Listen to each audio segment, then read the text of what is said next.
Friends কিভাবে স্ক্রিনশটটা দিলাম দেখেন, যদি জুম করি তাহলে আপনি খেয়াল করে দেখেন অনেকগুলা ফটো বা অনেক লম্বা একটা পেজ, একাধিক পেজ, শুধু একটা না, একটা স্ক্রিনশটের মধ্যে আমি কিভাবে অন্তর্ভুক্ত করলাম। একদম ইজি, কেটে দিলাম।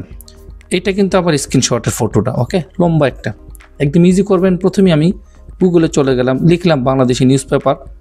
লেখার পরে এখানে যে নিউজ পেপারের প্রথম সারাংশটা চলে আসলো, এখানে একটা list all Bangladeshi newspaper দেখেন এখানে। তো এখানে আমি যদি সবগুলা কাউকে স্ক্রিনশট দিয়ে দিতে চাই, অথবা যদি আমি সবগুলো আমার কাছেই রাখতে চাই, কীভাবে রাখবো দেখেন, বিশাল বড় একটা লিস্ট।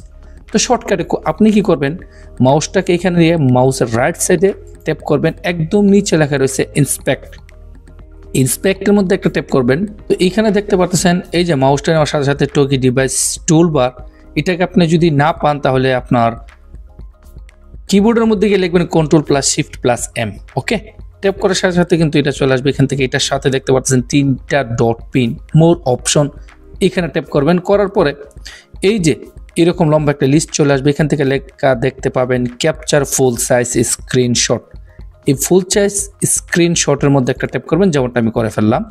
কিছুক্ষণ সময় অপেক্ষা করবেন। আপনার যে এই পুরোটা, আপনার এখানে লম্বা একাধিক পেজ থাকলে একটা কিন্তু স্ক্রিনশট হয়ে যাবে। দেখেন আমারটা হচ্ছে, একটু অপেক্ষা করতে হবে আপনাকে।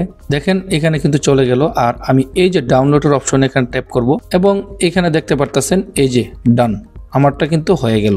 আর এইগুলো দেখতে পাচ্ছেন আমি প্রথমেই নিজে করে তারপর কিন্তু আপনাদেরকে ভিডিওটা করে দিলাম। তো এখান থেকে আমি এখন ডাবল ট্যাপ করব, দেখেন আমার কিন্তু হয়ে গেল। তো আশা করি ভিডিওটা ভালো লাগলে লাইক, কমেন্ট, শেয়ার করে চ্যানেলটিকে সাবস্ক্রাইব করে পাশে থাকবেন। ধন্যবাদ।